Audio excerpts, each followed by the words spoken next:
सातारा जिल्ह्यातील आजच्या top 10 news दिनांक 17 मार्च 2025 पावर्ड बाय राजवर कॉमन सर्व्हिस सेंटर। सर्व प्रकारचे फॉर्म भरण्याचे दाखले मिळवण्याची योग्य ठिकाण पवई नाका सातारा। काँग्रेसकडून छत्रपती शिवरायांना बदनाम करण्याचं षडयंत्र नामदार शिवेंद्रराजे भोसले। छत्रपती शिवाजी महाराजांचा अपमान सहन का करता, सरकारमधून राजीनामा द्या, काँग्रेसचे प्रदेशाध्यक्ष हर्षवर्धन सपकाळांचे खुले आव्हान। छत्रपती शिवाजी महाराजांना बदनाम करण्याचं षडयंत्र हे काँग्रेसच्या माध्यमातून चालू असल्याची टीका शिवेंद्रराजे भोसले यांनी केली आहे। काँग्रेसने छत्रपती शिवाजी महाराज आणि छत्रपती संभाजी महाराजांच्या कार्याला महत्त्व दिले नसल्याचं त्यांनी म्हटलं आहे। याला प्रत्युत्तर देताना काँग्रेसचे प्रदेशाध्यक्ष हर्षवर्धन सपकाळ म्हणाले, भाजपा ज्या कुशीत जन्मली त्यांनी छत्रपती शिवाजी महाराजांच्या राज्याभिषेकाला विरोध केला आहे। संत तुकाराम, संत ज्ञानेश्वर, सावित्रीबाई फुले यांना छळणारा विचारही तोच आहे। छत्रपती शिवाजी महाराजांच्या मृत्यूनंतर याच विचाराने 200 वर्ष महाराजांची समाधी जनतेला कळू दिली नाही। महात्मा ज्योतिबा फुलेंनी महाराजांची समाधी शोधून काढली। महाराजांचा विचार व कार्य लोकांना कळू नये हा त्यामागचा डाव होता। भाजपा संविधान मानत नाही, ते सरसंघचालक गोळकरांचे बंच ऑफ थॉट्स मानते। याच पुस्तकात छत्रपती संभाजी महाराजांबद्दल काय लिहिले आहे ते शिवेंद्रराजेंनी वाचावे। सावरकरांनी छत्रपती संभाजी महाराजांबद्दल काय लिहिले आहे ते वाचावे। भाजपावाले छत्रपती शिवाजीराजे व संभाजीराजे यांचा सातत्याने अपमान करत आहेत। अपमान करावं, संरक्षण मिळवा, अपमान करावं, पुरस्कार मिळवा हे काम भाजपा करत आहे। शिवाजी महाराजांचा अपमान करण्यास सोलापूरकर व कोरटकरला संरक्षण दिले जाते। त्या सरकारमध्ये शिवेंद्रराजे भोसले आहेत। आपण हा अपमान का सहन करता असा प्रश्न विचारून महाराजांचा अपमान करणाऱ्या सरकारमधून राजीनामा द्यावा असे आवाहन हर्षवर्धन सपकाळ यांनी केले आहे। सत्ताधाऱ्यांकडून शिवरायांचे फक्त राजकीय भांडवल। आमदार शशिकांत शिंदे। राष्ट्रवादीची आता जय शिवराय म्हणून कार्यास सुरुवात। संपूर्ण महाराष्ट्राचे आराध्य दैवत छत्रपती शिवाजी महाराजांबाबत सत्ताधाऱ्यांकडून राजकीय भांडवल केले जात आहे। अरबी समुद्रात छत्रपती शिवाजी महाराजांचे स्मारक उभे करणार होते, पण अद्याप ते केले नाही। आम्हाला छत्रपतींचा आदर्श असून तो कार्यकर्त्यांच्या नसानसात विनवा स्फूर्ती जागृत व्हावी म्हणून आता यापुढे राष्ट्रवादीचा प्रत्येक कार्यकर्ता जय शिवराय म्हणून कार्यास सुरुवात करणार असल्याची माहिती आमदार शशिकांत शिंदे यांनी रविवारी दिली। राष्ट्रवादी शरदचंद्र पवार पक्षाच्या प्रमुख पदाधिकारी व कार्यकर्त्यांची आढावा बैठक राष्ट्रवादी भवनात झाली। त्यानंतर आयोजित पत्रकार परिषदेत आमदार शिंदे बोलत होते। कराड येथील कोल्हापूर नाक्यावर उड्डाणपुलाच्या कामाचा सेगमेंट कोसळला, 3 कामगार जखमी। डीपीजन कंपनीचा बेजबाबदार कारभार पुन्हा उघड। पुणे बंगळुरू राष्ट्रीय महामार्गावर कराडजवळ पुलाचे काम सुरू असताना सुमारे 32 टनांचा बीम कोसळल्यामुळे 3 कामगार जखमी झाले। ही घटना शनिवार रात्री 9च्या सुमारास संगम हॉटेल समोर घडली। घटनेनंतर महामार्गावरील वाहतूक काही काळ विस्कळीत झाली होती। राष्ट्रीय महामार्गाच्या 6 पदरीकरणांतर्गत कराडजवळ सुमारे 3.5 किलोमीटरांचा अंतराचा भव्य पूल उभारण्याचे काम सुरू आहे। या पुलाचे 70% काम पूर्ण झाले आहे। संगम हॉटेलसह जिथे पूल खाली उतरणार आहे तेथील काही अंश बाकी आहे, येथे हा अपघात घडला। त्यामुळे डीपीजन कंपनीचा बेजबाबदार कारभार पुन्हा उघड झाला आहे। वाटार तालुका कराड येथील पेट्रोल पंपावरील दरोड्यात कामगारच सहभागी। स्वतःवर हल्ला करायला लावत केला दरोड्याचा प्लॅन। पोलिसांनी आवळल्या 4 आरोपींच्या मुसक्या।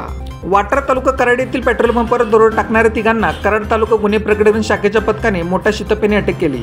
पेट्रोल पंपावरील कामगारच हा दरोड्यामध्ये सहभागी असल्याचे निष्पन्न झाले, तर 2 जण रेकॉर्डवरील गुन्हेगार आहेत, तर ताब्यात घेतलेले 1 जण विधी संघर्ष बालक आहे।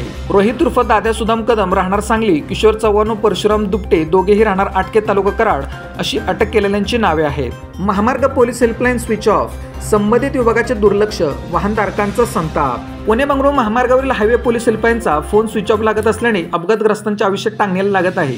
गेल्या महिनाभरापासून हेल्पलाईनचा संपर्क क्रमांक बंद असताना संबंधित विभागाचे अधिकारी मात्र त्याबाबत गाफील राहिल्याचे चित्र पाहायला मिळत आहे। महामार्गावर शिरवळ ते शेंद्रे या अंतरात अपघातग्रस्तांना मदत मिळावी यासाठी 9307814435 हायवे पोलीस हेल्पलाईनचा मोबाईल क्रमांक अनेक दिवसांपासून बंद स्थितीत आहे। महामार्गावर जोशी विहीर येथे हायवे पोलिसांचे कार्यालय आहे। महामार्गावर कुठे अपघात झाला तर अपघातग्रस्तांना तात्काळ मदत मिळावी या उद्देशाने हायवे हेल्पलाईनचा नंबर महामार्गावर जागोजागी दाखवला आहे। अनेकांनी हा मोबाईल क्रमांक आपल्या मोबाईलमध्ये फोन नोंदवून ठेवला आहे। अपघात घडल्यानंतर हा नंबर फिरवला जातो, मात्र तो स्विच ऑफ लागतो। अशा परिस्थितीमध्ये हायवे पोलीस घटनास्थळी वेळेत पोहोचत नाहीत। महामार्गावर वाहतूक कोंडी होते। रात्रीच्या वेळी तर वाहन चालकांनाच वाहतूक कोंडी फोडत वाहने चालवावी लागतात। अपघातग्रस्त वाहने रस्त्याच्या मध्यभागी तासनतास राहिल्याने वाहतूक कोंडी होते। अशा वेळी हायवे हेल्पलाईनला क्रमांक सुरू करणे जरुरीचे ठरते। जिल्ह्यामध्ये 4 मंत्री आहेत, त्यापैकी 3 मंत्र्यांची निवासस्थाने साताऱ्यात आहेत, तरीही हा फोन क्रमांकाबाबत सर्वांची उदासीनता दिसून येते। बिलांसाठी कंत्राटदारांचे जिल्हाधिकाऱ्यांना निवेदन, बिले त्वरित जमा करण्याची केली मागणी। जिल्ह्यातील विविध कामांची जवळपास 1000 कोटींची देयके थकली असल्यामुळे बिले अदा करण्याच्या मागणीसाठी जिल्ह्यातील कंत्राटदारांनी सातारा जिल्हाधिकाऱ्यालयात जाऊन जिल्हाधिकारी संतोष पाटील यांची भेट घेतली। त्यावेळी मागण्यांचे निवेदन त्यांना देण्यात आले।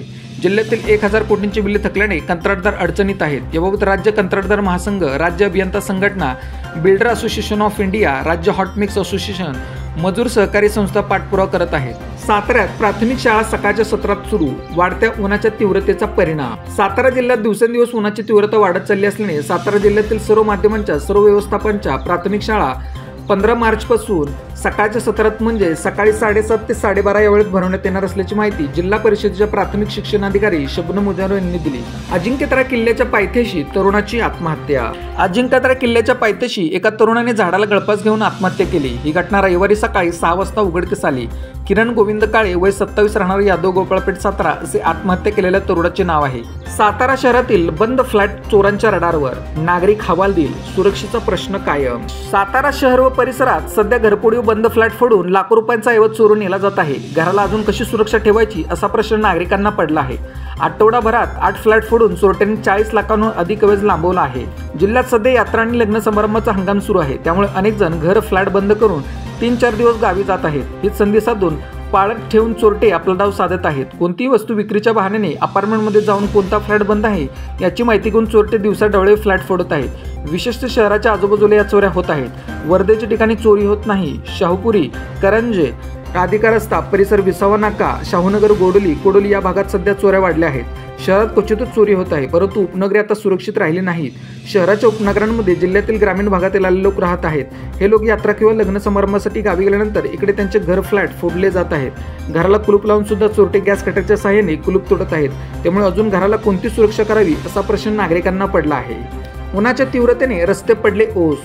सातारा शहर व परिसरात उन्हाची तीव्रता वाढत असल्याने दुपारी रस्ते ओस पडू लागले आहेत. सातारा शहरातील नेहमी गजबजलेले मोती चौक, राजपथ, खालचा रस्ता आदी ठिकाणी दुपारी 12 वाजल्यानंतर हळूहळू गर्दी कमी होत आहे, तर दुपारी 1 ते 4 वाजेपर्यंत रस्त्यावरील वर्दळ कमी होत आहे. उन्हाचा पारा उतरल्यानंतर सायंकाळी रस्त्यावर गर्दी वाढत आहे. सातारा बस स्थानकासमोर अपघातानंतर शिस्त, मात्र कायमस्वरूपी बदल अपेक्षित. ट्रकच्या चाकाखाली सापडून एका माजी सैनिकाचा मागच्या रविवारी मृत्यू झाल्यानंतर पोलिसांना जाग आली. एरवी रस्त्याच्याकडे लागलेल्या रिक्षा आता रिक्षा थांब्यात बंदिस्त झाल्या आहेत. त्यामुळे रस्ता वाहतुकीस खुला झाला. संपूर्ण रिपोर्टची लिंक कमेंटमध्ये. अशाच बातम्यांसाठी जिल्हा सातारा या यूट्यूब चॅनेलला सबस्क्राईब करा. व्हिडिओ आवडल्यास व्हिडिओ लाईक करा, व्हिडिओवर कमेंट करा आणि व्हिडिओ जास्तीत जास्त लोकांपर्यंत शेअर करा.